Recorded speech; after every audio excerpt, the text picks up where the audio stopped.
Hello everybody, welcome to SAUT Digital. My name is Fidelis Slimani. As today the world is commemorating the International Day Against the Child Labor. I have visited the organization of Tanzania Early Childhood Education and Care here in Mwanza, and today I'm speaking with Mr. Edgar Jaramillo, the volunteer from Canada, regarding this day of the International Day Against the Child Labor. Speaking about that, Mr. Edgar, welcome to this interview with SAUT Digital. Thank you very much. First of all, would you like to introduce yourself? Because I have introduced you, but I think it's very good for you to introduce yourself. Yes, of course. I'm a master's degree student of education in Canada. Yes. And I'm also a teacher. And I'm currently here as a volunteer in Tanzania, specifically in Mwanza, working on the ground here with the TESEC family. Congratulations for coming from Canada to Tanzania. How is Tanzania, by the way? Oh, it's lovely. It's amazing. Yes. And how is Mwanza? Because Tanzania is big, specifically in Mwanza. Yes, I can only speak for Mwanza. It's the only place I have had an opportunity to explore. But what I love the most is the people. Wow. Very welcoming, very warming. And you are very charming too. Congratulations for that. Yeah, speaking about International Day Against Child Labor, specifically about this day, what do you have to say? Yeah, it is a reality that it continues to be a serious problem all around the world. Yes.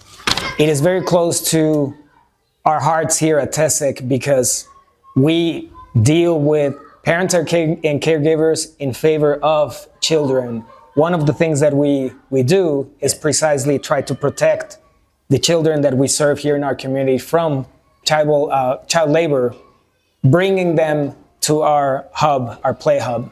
Yeah, thank you very much. You've said something, and during your introducing yourself, you said you are a teacher. So I want to relate this day with Sustainable Development Goals number 4, which is quality education.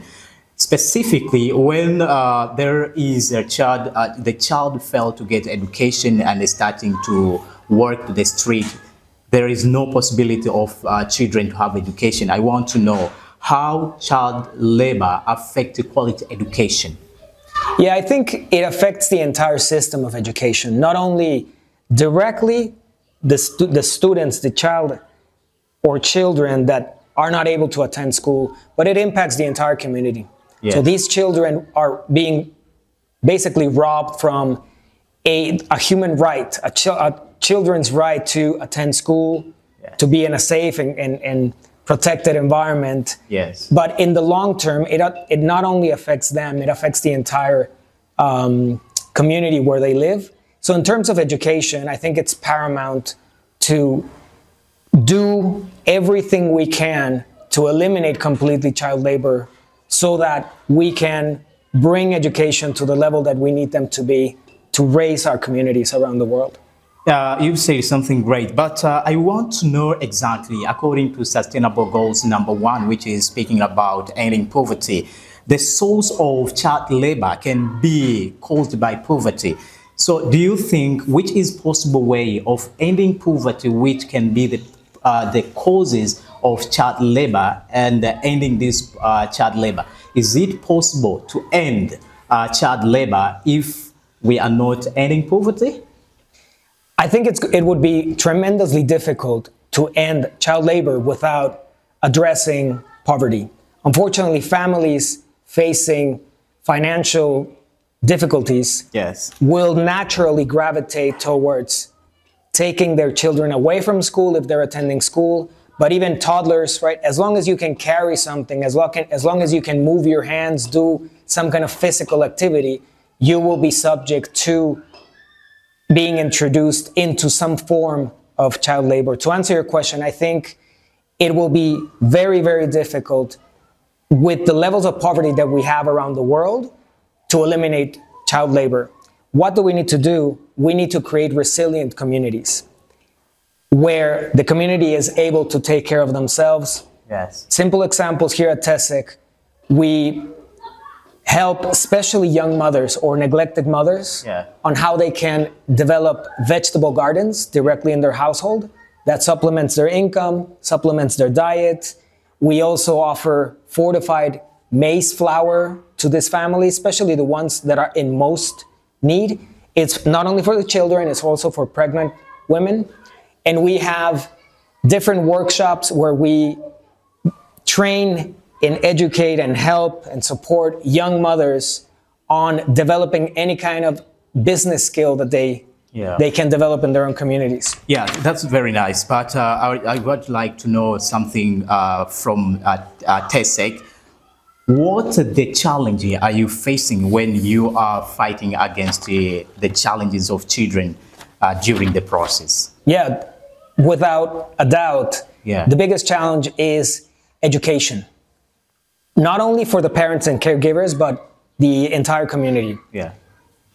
As long as parents and caregivers lack adequate education on the science of how the brain develops and why it is so important in the early years to have all the 5 elements of the nurture and care framework, as long as they continue to not understand the life-lasting impact that child labor has, not only for the future of their children, the families that they will form, the impact for the entire community, parents will continue to entertain the idea. So it's not as easy as educating parents alone.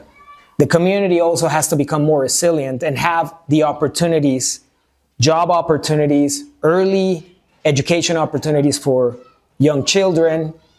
But yes, definitely the answer to that question would be education at every single level of the community.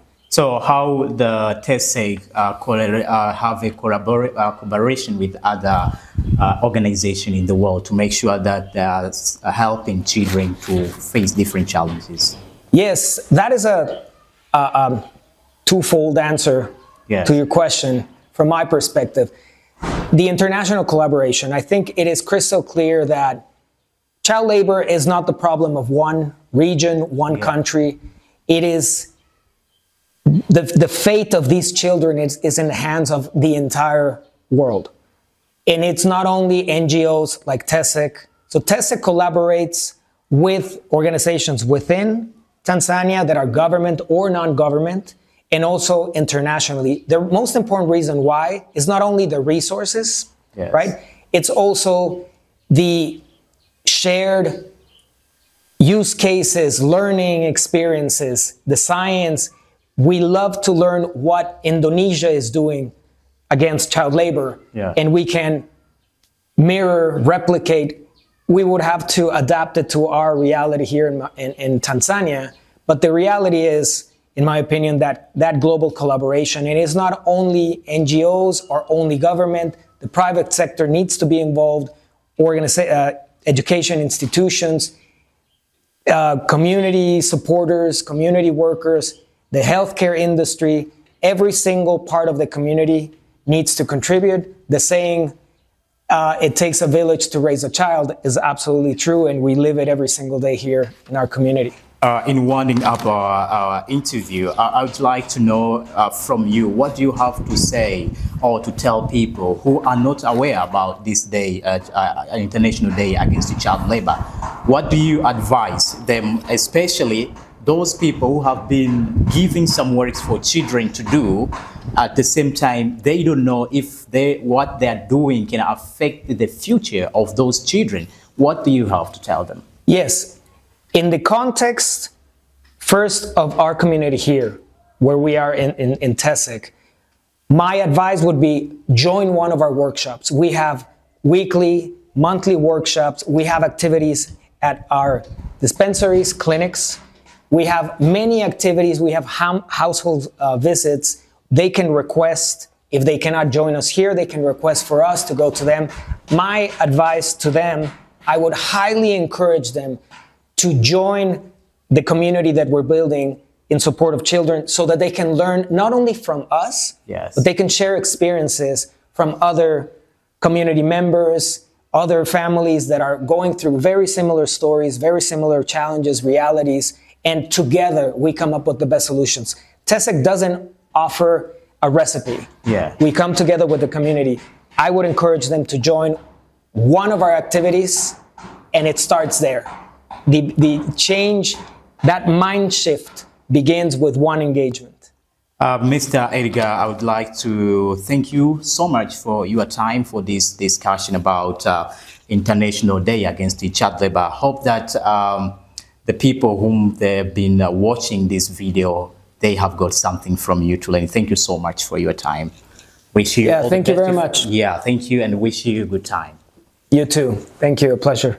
Yes, that was Mr. Edgar, the volunteer from TESEC, who has been talking about the International Day Against Child Labor. One of the things which has been said is about education. People should be aware about the effect of the child labor, specifically when these children fail to get quality education. At the same time, have said about a collaboration with other organizations to end up this problem. Speaking about that, this is the end of our interview here from the office of TESEC. You are with me, Fidelis Selemani, and this is SAUT Digital. Don't forget to subscribe, share, and comment.